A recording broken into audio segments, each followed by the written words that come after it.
Spork, written by Kyle McClear and illustrated by Isabel Arsenal. Spork was neither spoon nor fork, but a little bit of both. He had a mom and a dad who both thought he was perfect just the way he was. But Spork stuck out. In his kitchen, forks were forks and spoons were spoons. Cutlery customs were followed closely. Mixing was uncommon. Naturally, there were rule breakers, knives who loved chopsticks, tongs who married forks, but such families were unusual. One day, after the billionth time he was asked, "What are you anyway?" and the zillionth time he was passed over when the table was being set, Spork sighed and thought, it must be easier being a single thing. And he decided he'd try to pick just one thing to be. He thought he should start by fixing his head. He put on a bowler hat to look more spoonish, but the forks thought he was too round. Then he made a paper crown to look more forkish, but the spoons thought he was too pointy.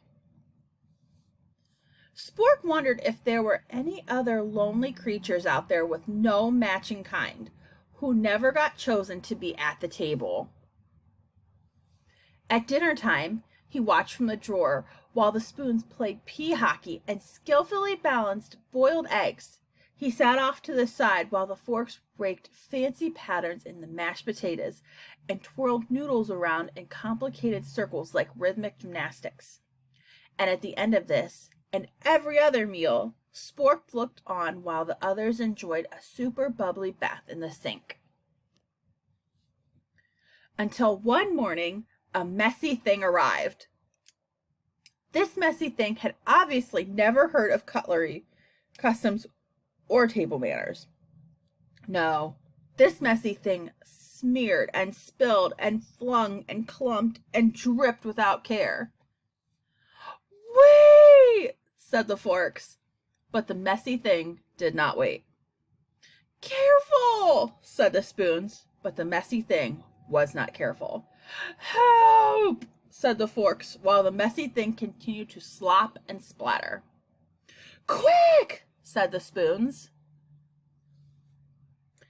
Now, a fork may be good for poking and picking, and a spoon may be fine for scooping and stirring. But this messy thing was slurpy and clumpy. Half-finished food bites needed something else. Something that could do all sorts of things at once. Something flexible and easy to hold. Something that was neither spoon nor fork, but a bit of both. That's when Spork landed. The messy thing saw Spork and immediately stopped and gurgled. It grabbed Spork and held him motionless in its fist. It tapped him once and let out a cheerful shriek. It wagged Spork excitedly up and down.